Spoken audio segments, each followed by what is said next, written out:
Hola a todos.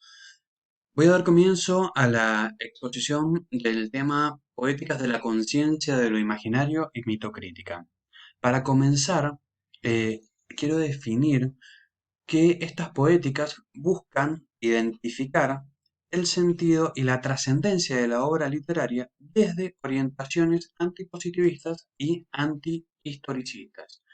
Es decir, buscan romper con los análisis que se venían realizando para proponer un nuevo modo. En este caso es el modo simbólico. Estas poéticas consideran que la imaginación debe ser analizada como discurso y como comportamiento. Ahora bien, la imaginación históricamente ha sido considerada de diferentes modos.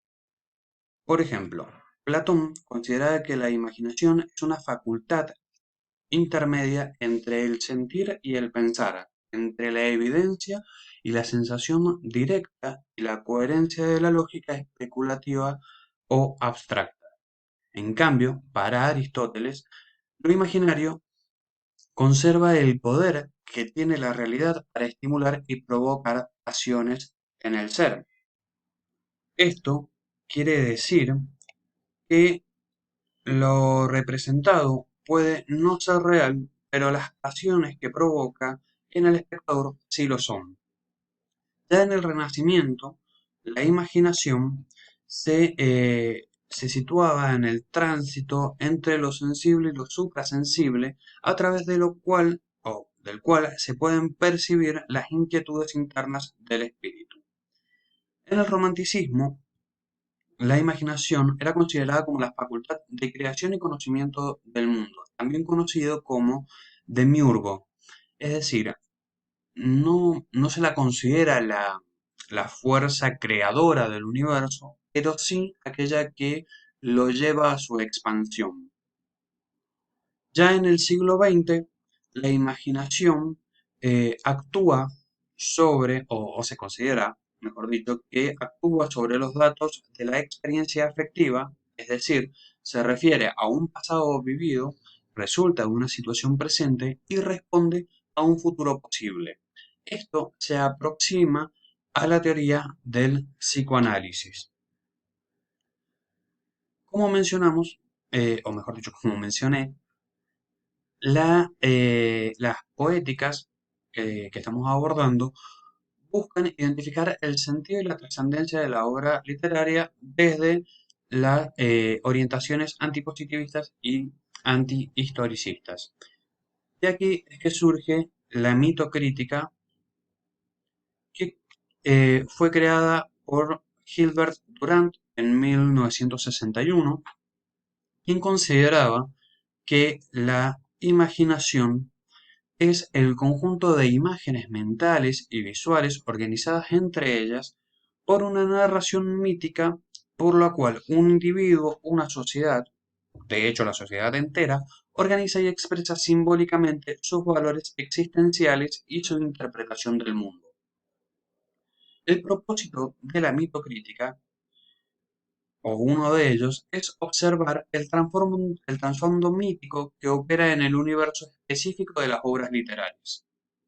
El objeto de la mitocrítica consistirá en poner de relieve los mitemas y los esquemas o estructuras míticas que están operando en las obras literarias, ya sean en la búsqueda y en el comportamiento que asumen los personajes, o ya sea en el decorado donde se configuran el sentido de la historia narrada, aunque esa historia no manifieste expresamente su relación con algún mito concreto. Para aclarar un poco esto, abordamos los términos mitemas, que son segmentos mínimos de una narración mítica, que pueden ser, por ejemplo, algún personaje, ya sea principal o secundario. Por otro lado, también tenemos los mitologemas, que se los considera como un motivo que tiene cierta consistencia propia y que puede repetirse en otras mitologías. Por ejemplo, eh, la Virgen con el niño o si no podemos tener el abandono del niño que será héroe en un río. Yo puse como ejemplo, en base a la obra que considero apropiada para analizar, que es Romeo y Julieta, puse como un mitologema el amor prohibido entre jóvenes. A este mitologema también lo podemos extender un poco y mencionarlo como el amor prohibido entre jóvenes que pertenecen a facciones enfrentadas, ¿sí? Eh, entonces, como mencionaba, el propósito de la mitocrítica, en simples palabras, es encontrar aquellos rasgos de los mitos que se puedan hallar o encontrar dentro de las obras literarias contemporáneas o de cualquier época. La mitocrítica tiene una metodología en la cual primero se busca una relación de los temas, es decir, de los motivos redundantes u obsesivos que constituyen las sincronicidades míticas de la obra, como mencionaba, en el caso de Romeo y Julieta, que tenemos, lo podemos tomar desde el mito de Píramo y Tisbe, donde el tema es el amor prohibido entre jóvenes, como mencionaba recién, de facciones enfrentadas, en este caso, dos familias. En segundo lugar, se examina con el mismo espíritu las situaciones y las combinatorias de situaciones de los personajes y decorados. Por ejemplo, en el caso este de Romeo y Julieta con Píramo y Tisbe, tenemos la situación de desencuentro entre los enamorados que desembocan en la tragedia y tenemos la daga como decorado o como objeto que es representativo y podemos relacionarlo con el mito de origen, ¿sí? En tercer lugar, tenemos la localización de las distintas lecciones del mito y de las correlaciones entre una lección de un mito con otros mitos de una época o de un espacio cultural bien determinado.